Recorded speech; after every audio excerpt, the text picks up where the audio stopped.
Doy ahora la palabra al distinguido representante del Estado Plurinacional de Bolivia.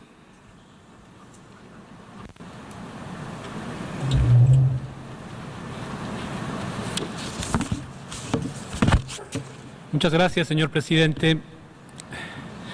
Antes de empezar nuestra intervención, Bolivia se suma a las palabras de solidaridad y condolencias a los pueblos de Estados Unidos, Argentina y Bélgica después del horrible atentado sufrido en las últimas horas aquí en esta ciudad.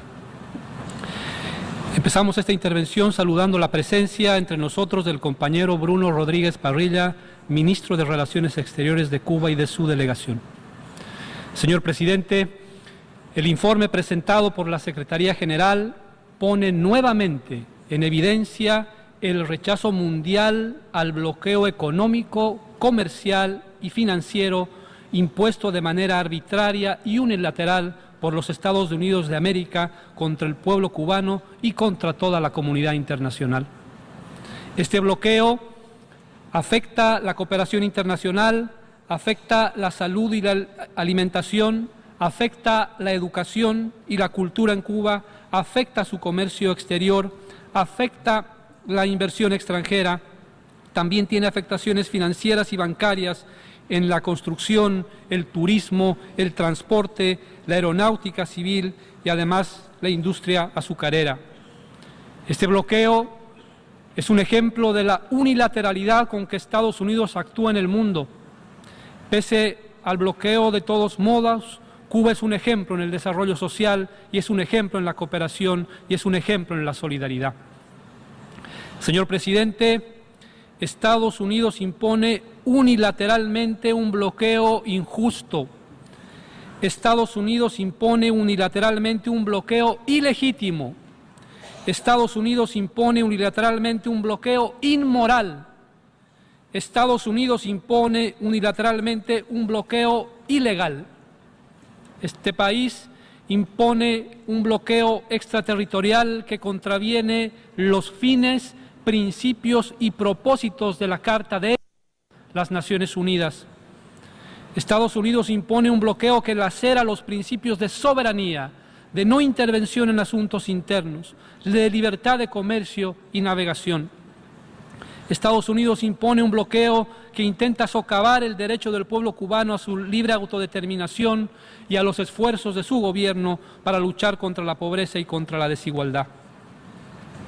Señor presidente, quiero en esta oportunidad recordar las palabras de Nelson Mandela, quien nos decía, y abro comillas: durante todos los años que he estado en prisión, Cuba fue una inspiración. Las victorias de Cuba destruyeron los mitos de la invencibilidad del opresor blanco. Inspiraron a las poblaciones luchadoras en Sudáfrica, en un momento clave en la lucha por la liberación en Sudáfrica de nuestro pueblo frente al régimen del apartheid. ¿Qué otro país puede mostrar una hoja de servicios tan generosa y solidaria a las causas de liberación en África que Cuba? Cuba ha sido un ejemplo de entrega y de servicio a los demás. Quiero repetir esta última oración de la frase de Nelson Mandela: Cuba ha sido un ejemplo y es un ejemplo de entrega y de servicio a los demás. Señor presidente, nos quieren venir a dar lecciones de democracia. Nos quieren dar lecciones de democracia quienes le dan la espalda al derecho internacional. Nos quieren venir a dar lecciones de democracia quienes creen que el multilateralismo es un teatro. Nos quieren venir a dar lecciones de democracia quienes organizan golpes de Estado. Nos quieren venir a dar lecciones de democracia quienes intervienen en nuestros procesos políticos con absoluta impunidad. Pero también nos quieren venir a dar lecciones de derechos humanos. Quieren dar lecciones de derechos humanos quienes promueven y han promovido la tortura. Quieren dar lecciones de derechos humanos quienes han convertido a la base naval de Guantánamo en una cárcel ilegal. Quieren venir a darnos lecciones de derechos humanos quienes tienen cárceles y centros de detención clandestinos repartidos por el mundo. Quieren venir a darnos clases de multilateralismo quienes no creen en la ciencia y quienes no creen que el cambio climático está provocado por la mano humana. Señor presidente, nos quieren creer que son excepcionales.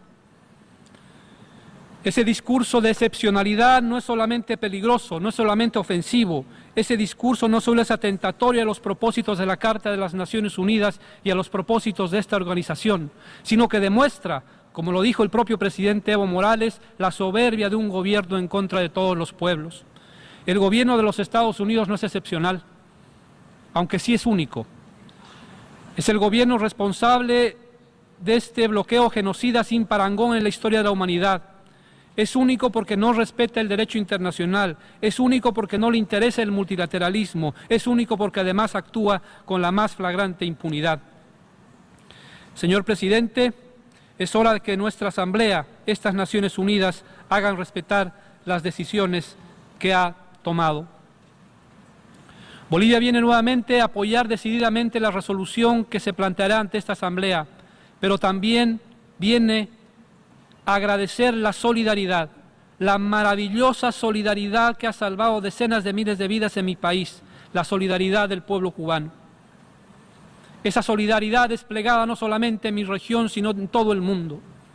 Cuando el ébola atacó a nuestros países de África, ahí estaba Cuba. Cuando los huracanes golpean a nuestros hermanos del Caribe, ahí está Cuba. Cuando el analfabetismo atacaba a mi pueblo, ahí estuvo Cuba. En los lugares más remotos, con sus médicos, más de 50.000 médicos alrededor de todo el mundo. Pero aún más importante, Cuba está ahí con el ejemplo, con la dignidad, con la inquebrantable fortaleza. Señor presidente, Bolivia pide, reclama y exige que se levante el bloqueo. Muchas gracias.